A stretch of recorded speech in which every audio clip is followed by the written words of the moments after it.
sa may mga adventure po dyan, ito Mitsubishi Adventure, pag sira yung rack end tsaka tie rod nyo, meron po na akong in-upload na video kung paano malaman sira o palitin na yung ano nyo at dapat nyong gawin sa tie rod tsaka rack end ninyo. Ito po Mitsubishi Adventure naman to. Tuturuan ko kayo ngayon. So may mga Mitsubishi Adventure, tuturuan ko po kayo kung paano magpalit ng kayo lang, paano magpalit ng rack end tsaka tie rod. Kasi ito po yung sinasabi ko sa inyo na dahil lang sa steering boots na to. Ayan. Dahil lang dyan, bago po yung rack end nya, wala pa 1 taon. So hindi pinalitan yung steering boots, may punit ng dati, hindi pinalitan. Kaya ang nangyari, sira na. Sira agad yung rack end. So dito magal. So dahil lang po yan sa steering boot. Ayan o. Tuyo na yung grasa nya. Wala na yung grasa. Napalitan ko na yung kabila eh. Napaklas ko na yung kabila. Sira rin pareho yung ano nya. Yung goma. Ayan o. Tie rod. Ito yung rack end. Nasira ho yan. Wala pa 1 taon dahil sa steering boots. So yun, tuturuan ko po kayo ngayon step by step. Ayan. The adventure po ito, adventure. Okay? Napanoorin nyo lang po ako. So yun po, kailangan natin ito cutter para po rito sa ano nya, sa pin, tanggalin muna natin to pin lock nya. Ayan. Tanggalin na natin yan.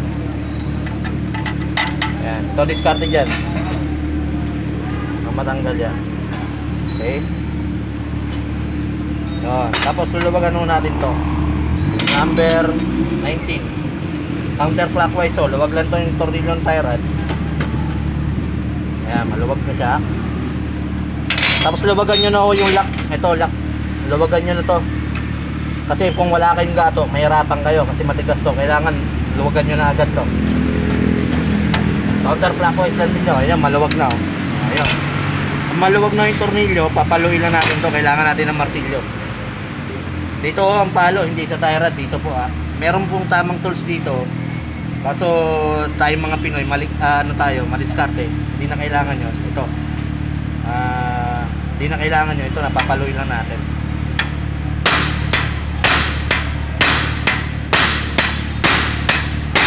Ayan, nalaglag na siya. Nalaglag na ho siya. Tanggalin natin tornilyo. Yan. Laglag na ho yan. Tanggal na yung tie rod natin. Tanggal na.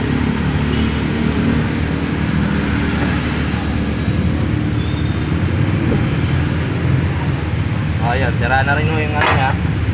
Tapos dito sa rack end, kailangan natin ng yabi tubo o kaya katala na sakto dito. Okay? So ito, kailangan po natin ng yabi tubo. Counterclockwise lang din no ito. O yun, tanggal na. O ganun lang o yung kabilis. Ganun lang kadali yun. O kayang-kaya nyo to.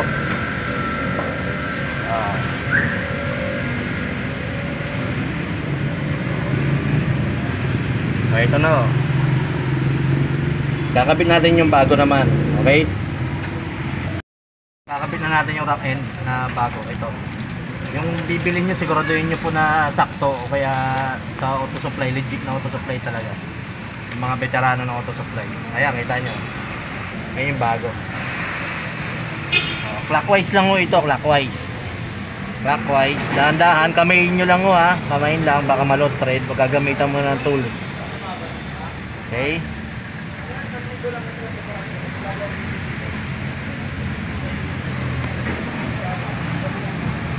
Pagka hindi na kaya ikutin ng kamay, yabi tubo na. Tapos saktong-saktong higpit lang, baka maputol nyo yung rack end naman. Yung rack end pin nyo, baka mabasag yung bushing pagka sobra. Dahan-dahan lang mo yan. Okay na ho yun, hindi na po kakalas yun. Okay na po yun. Tapos pangalawa, yung steering boots. Ito na ho, ito. Papalitan mo na siya ng steering boot kasi yun yung pinagmulan niya eh. Ayun yung kaya nasira yung rack end niya. Okay? Ito yung luma oh. Ito yung luma. Kakapit ko lang mo ito.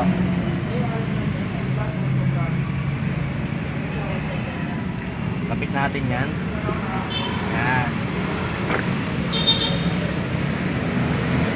Uno. Tapos, tornilyo. Tandaan nyo no yung ano nito, yung thread para hindi na kayo maligaw. Yan o, 2, 4, 6. 6 na thread.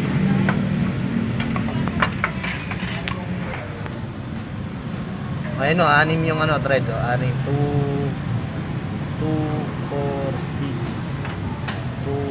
4, 6.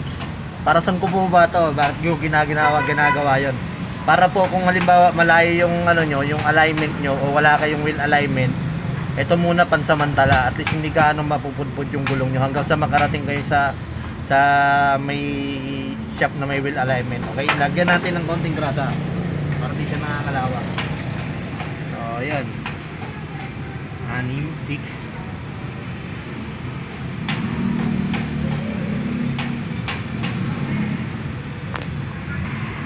Ayan o, malapit na tayo sa 6. Kahit hindi na saktong ito, kahit 7, okay lang. Basta wag lang lumayo talaga sa alignment kasi kailangan po talaga ipa-align yan eh. So, ito po yung ano, yung tie rod o. Huwag po kayo magkakamali. May nakalagay po left yan.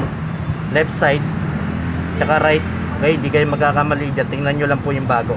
So, ito kakabit na natin. May 6 na thread na tayo. Hindi tayo magkakalayo. Kabit na natin to. Clockwise lang.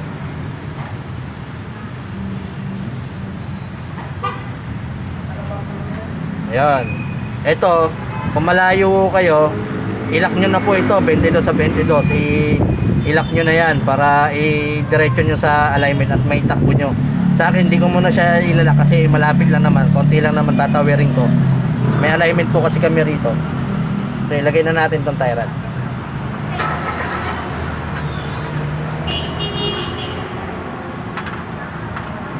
Ah, 19 no yan, 19. Clockwise lang.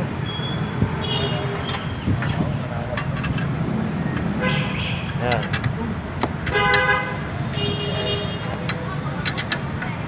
Kailangan po yung butas na yan, tapat yan, dalawa, para na ilalagay nyo yung lock. Ayan. Ito yung bago. Lalagay natin siya ngayon.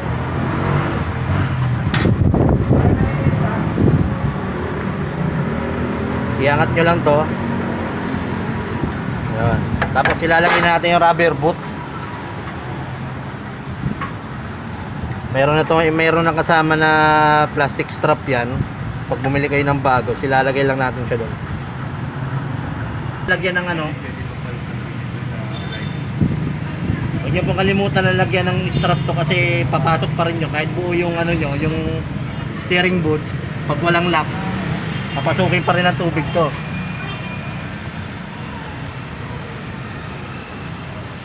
Okay, lock na natin yan.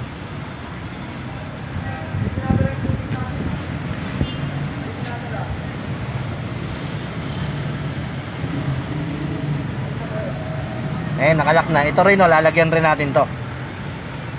Okay?